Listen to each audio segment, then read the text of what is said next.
It could be the latest craze among gamers who want the real experience of feeling like they've been transported into another world. This Teleportation Pod transforms a virtual reality experience into something that actually feels real.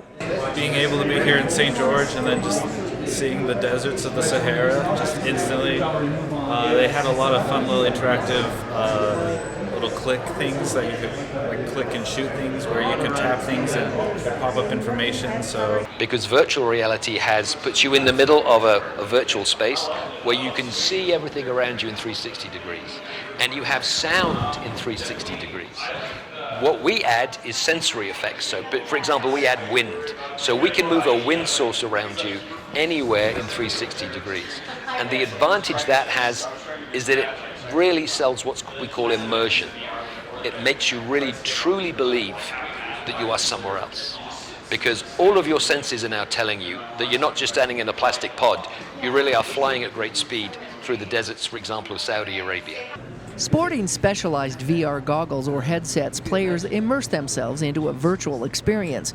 And unlike other VRs, this one won't give you motion sickness. So we've actually designed our little adventures in conjunction with sensory effects we get back to you to basically make sure nobody gets sick. We think that's unfortunate. So that's a big part of our journey as well.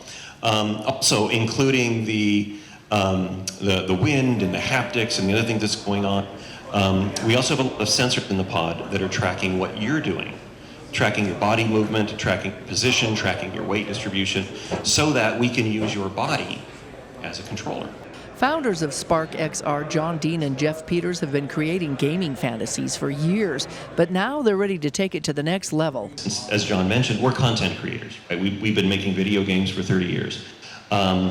The only reason we went into the hardware business is because what we wanted to do did not exist. While these virtual pods aren't on the market yet, they could be placed in malls, airports, or arcades for entertainment. Spark XR is still looking for investors and developers to help do that.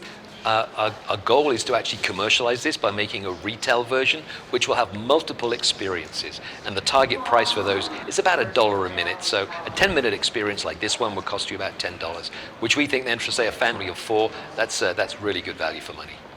And the idea behind them could be turned into how students learn in the future. Lisa Welch is a faculty member at Dixie State. After experiencing the pod for herself, she said the effects were realistic, even though virtual.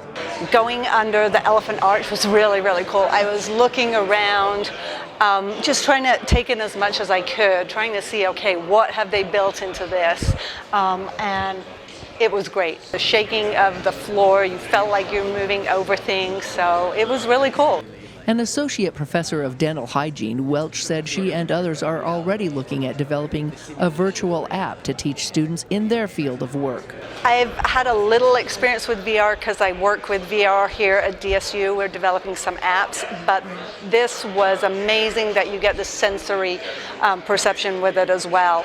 The military is one example where VR has been used to train people. It's a much more effective use of time and expense and ultimately safety to have people learn different types of experiences where they can be trained to do the right thing using this type of technology. The idea behind VR with sensory perception could be turned into how students learn in the future. A museum or of a place for your art history. You know, you could go into the Jurassic period for your paleontology class. I don't know, endless. But the key thing is, because virtual reality triggers your senses, then you're making memories. And ultimately, if you're making memories, that's where learning comes from. While the XR1 pod may be considered just a game now, the anticipation of what it could become in the future is not so far away. The applications of virtual reality in education is significant, and I think we see many examples of that at different universities around the world, including here at Dixie State. We're very impressed with the makerspace here, for example.